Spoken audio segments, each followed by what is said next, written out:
एक तरफ जहां हम भारत से जीव हत्या को बैन करने की मांग कर रहे हैं, वहीं दूसरी ओर मोदी जी के डिजिटल इंडिया के सपने को पूरा करने के लिए ऑनलाइन तक मीट सेल किया जा रहा है। कहते हैं कि बेजुबान जानवरों की बलि नहीं देनी चाहिए। इसके लिए मैं बता दूं कि जानवरों की बलि देने के मामले में हिंदू भी किसी मुसलमान से कम नहीं है। जीव हत्या को रोकने के लिए सबसे ज्यादा धर्म ग्रंथों और वेदों का सहारा लिया जाता है और कहा जाता है कि इनमें लिखा है कि जीव हत्या पाप है, लेकिन इसकी भी सच्चाई कुछ और है। क्या पेटा इंडिया के मुताबिक बकरा, भैंसा, मछली, चिकन ये सब जीव हत्या में नहीं आता? और अगर आता ही है तो फिर इस सब पर कार्रवाई होनी चाहिए, और अगर कार्रवाई होती है तो सरकार को भी मीट का एक्सपोर्ट और प्रोडक्शन बंद कर देना चाहिए।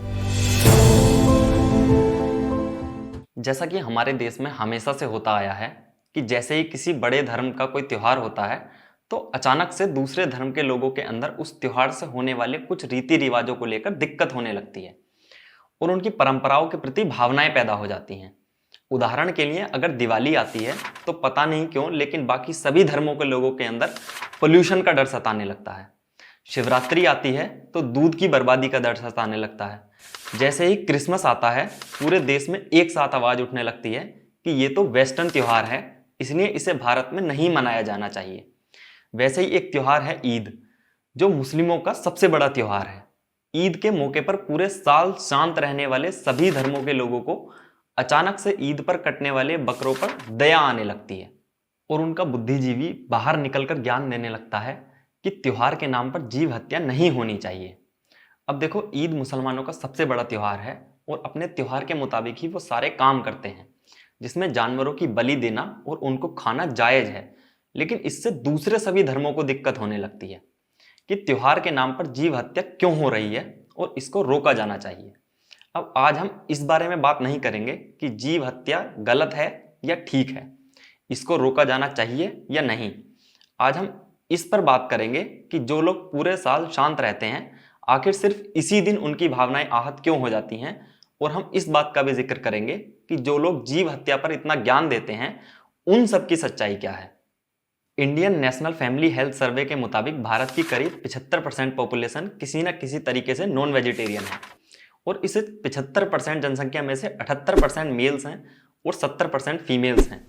17 मई 2022 को इंडियन एक्सप्रेस में छपी एक रिपोर्ट के मुताबिक भारत के अंदर पहले की तुलना में 2019 से 21 के बीच ज्यादा लोगों ने नॉनवेज खाना शुरू किया है। अब देखो, 2011 की जनगणना के मुताबिक भारत की कुल जनसंख्या में मुस्लिम आबादी सिर्फ 14.2% है, यानी लगभग 17 करोड़, जो अभी 20 करोड़ के आसपास है।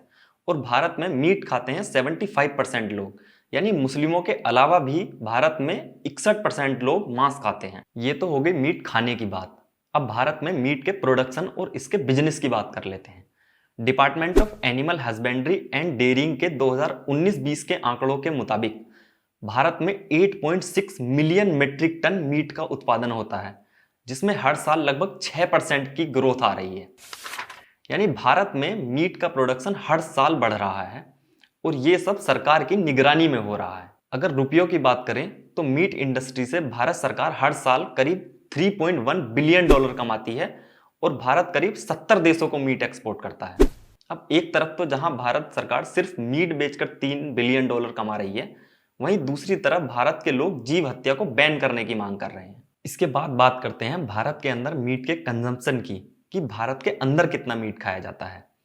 इंडिया के अंदर हर साल लगभग 6.3 मिलियन मीट्रिक टन मीट खाया जाता है और मीट खाने के मामले में भारत पूरी दुनिया में 5वें स्थान पर आता है।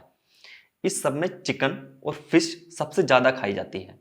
आंकड़ों के मुताबिक भारत के अंदर हर साल 3.9 मिलियन मीट्रिक टन सिर्फ चिकन खाए जाते हैं। अब या तो आप ये कहना चाह रहे हो कि ईद के दिन सिर्फ बकरे काटने से पाप होता है और पूरे साल चिकन और फिश काटना या खाना जीव हत्या में नहीं आता, और अगर ऐसा नहीं है तो फिर साल के सिर्फ एक ही दिन इतना बवाल क्यों किया जाता है।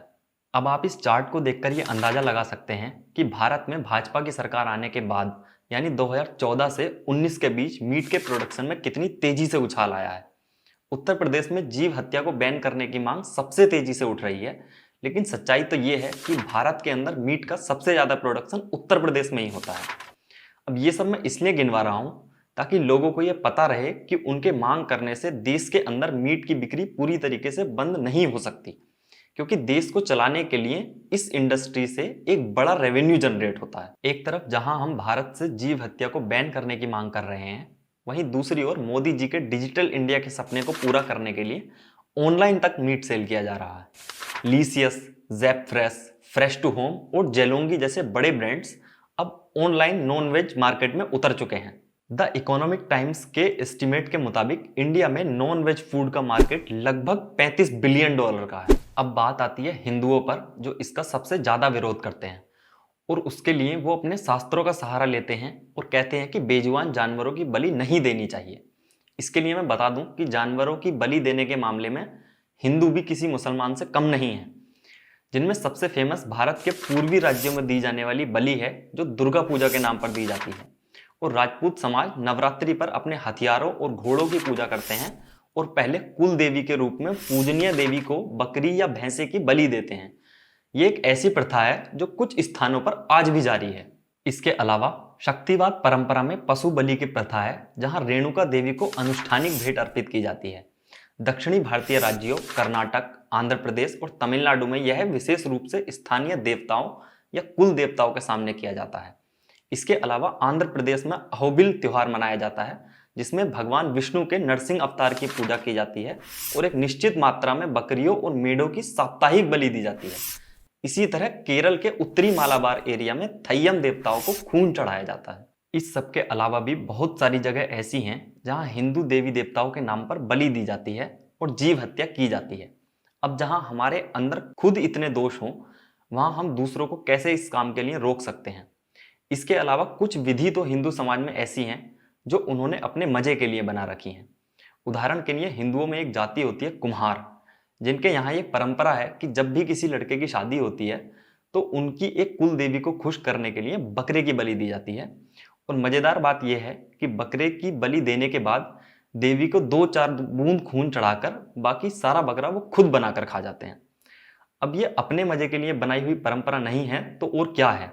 इसके बाद हम ज्ञान देते हैं कि पूरे भारत में जीव हत्या बैन कर देनी चाहिए। अभी एक और फैक्टर सुनिए। जीव हत्या को रोकने के लिए सबसे ज्यादा धर्म ग्रंथों और वेदों का सहारा लिया जाता है और कहा जाता है कि इनमें लिखा है कि जीव हत्या पाप है, लेकिन इसकी भी सच्चाई कुछ और है। मांस का सेवन वैदिक काल में और बाद में ब्राह्मणों द्वारा भी किया जाता था। उदाहरण के लिए आयुर्वेद औषधीय प्रयोजनों के लिए जानवरों के मांस के नुस्खे में विशेष रूप से वर्तमान हिंदू रूढ़िवाद का खंडन करता है। The jungle and the aroma of meets an ecological theme in Hindu medicines में फ्रांसिस जिमरमैन बताते हैं कि अथर्ववेद बलि के संदर्भ में चिकित्सा आपातकाल के मामलों में और उचित मॉडल के हिस्से के रूप में पशु उत्पादों सहित मांस खाने की अनुमति देता है। क्षत्रिय के जीवन आयुर्वेदिक औषधीय ग्रंथ चरक संहिता में महिलाओं को बच्चे को जन्म देने के बाद अदम्य और जीवित बैल के दाहिने कान के एक हिस्से का लेप खाने की सलाह दी जाती है। अब जहां एक तरफ हमारे ग्रंथ ही इस तरह की बात कर रहे हों, वहां हम ये कैसे कह सकते हैं कि जीव हत्या नहीं होनी चाहिए? ऐसा कहकर मैं इसका समर्थन नहीं कर रहा हूं, लेकिन सच्चाई भी यही है और इसको हम कहां तक रोक सकते हैं? अब देखो, फिर से बात आती है ईद पर कटने वाले बकरों की कि उनकी हत्या नहीं होनी चाहिए। उसके लिए मैं एक और फैक्ट आपको बताता हूं। पूरे मुस्लिम समाज में सूअर का मीट हराम समझा जाता है और कोई भी मुसलमान इसका मीट नहीं खाता। फिर भी जनवरी 2022 में भारत की नरेंद्र मोदी सरकार ने पोर्क मीट के इंपोर्ट के लिए अमेरिका के साथ समझौता किया है, जिसमें अमेरिका से सूअर का मीट भारत में मंगाया जाएगा। अब तथ्य की बात यह है कि ये मांस मुस्लिमों के लिए तो नहीं मंगाया जा रहा है, इसको खाएंगे तो दूसरे धर्म के लोग ही। अब जब वो खुद इसको खाना नहीं छोड़ सकते तो दूसरे धर्म पर सवाल कैसे उठा सकते हैं? यहां तक तो फिर भी ठीक था, लेकिन हद तो तब होगी जब 2019 में भारत सरकार को चिकन को खिलाया जाने वाला फूड तक बाहर से इंपोर्ट करना पड़ा। 29 जुलाई 2019 को फाइनेंशियल एक्सप्रेस में छपी एक रिपोर्ट के मुताबिक भारत में 20 million metric ton chicken food की जरूरत है, लेकिन प्रोडक्शन सिर्फ 18 से 19 मिलियन मेट्रिक टन का ही हो पाया है। मतलब बाकी का सारा बाहर से इंपोर्ट करना पड़ेगा। इंडिया टाइम्स में छपी एक रिपोर्ट के मुताबिक लगभग 80% मुस्लिम मर्द और 70% मुस्लिम महिलाएं मीट खाती हैं, वहीं 52% हिंदू मर्द और 40% हिंदू महिलाएं मांस खाती हैं। और तो और पूरी दुनिया में सबसे ज्यादा शांति का प्रतीक माने जाने वाला बौद्ध धर्म भी 74% पुरुष और 62% महिलाएं मांस खाती हैं, जिस जैन समाज में एक कीटाणु तक की हत्या को पाप बताया गया है, उस जैन समाज में भी लगभग 14% पुरुष और 4% महिलाएं मांस खाती हैं। अब फिर से प्रश्न यही उठता है कि आप रोकोगे किसे? और अगर किसी को रोकना ही है तो सबसे पहले आपको खुद अपने आप को रोकना चाहिए, क्योंकि ये तो सभी धर्मों में खाया जा रहा है। हकीकत ये है कि भारत के अंदर सभी धर्मों के लोगों के अंदर एक धार्मिक कट्टरता पैदा हो गई है। उन्हें अपने धर्म में होने वाले किसी भी गलत काम में कुछ गलत नजर नहीं आता और दूसरे धर्म के हर काम में गलत नजर आता है। हकीकत तो ये है कि हमें जीव हत्या से कोई दिक्कत नहीं है, क्योंकि वो तो सरकार भी कर रही है, वरना इतना बड़ा बिजनेस नहीं करती। हमें सिर्फ दिक्कत है कि बस दूसरे धर्म के लोग ये ना करें।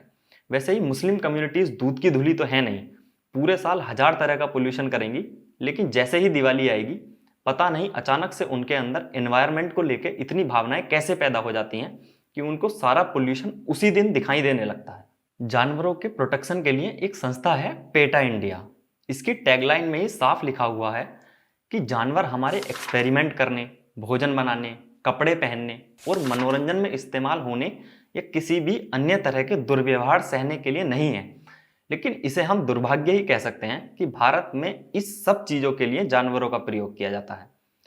हाल ही की एक घटना है जहां पेटा इंडिया के अंडरकवर एजेंट्स ने कुछ लोगों को पकड़ा जो इलीगल तरीके से हिरन का मीट बेच रहे थे। अब देखो, ये ठीक भी है, लेकिन यहाँ मेरा एक क्वेश्चन भी है कि क्या हिरन को मारना ही जीव हत्या में आता है? क्या पेटा इंडिया के मुताबिक बकरा, भैंसा, मछली, चिकन ये सब जीव हत्या में नहीं आता? और अगर आता ही है तो फिर इस सब पर कार्रवाई होनी चाहिए, और अगर कार्रवाई होती है तो सरकार को भी मीट का एक्सपोर्ट और प्रोडक्शन बंद कर देना चाहिए और पूरे देश में किसी भी जानवर की हत्या पर प्रतिबंध लगा देना चाहिए। देखो, ये हो गया है हर एक का अपना पर्सनल व्यू कि कौन इसको किस तरह से देखता है, लेकिन हकीकत यही है कि ना जीव हत्या पहले बंद हुई थी, ना अभी बंद है और ना आगे होगी। बस समझना इस बात का है कि हमें इसे एक धार्मिक मुद्दा नहीं बनाना चाहिए, क्योंकि यहाँ कोई भी दूध का धुला नहीं है।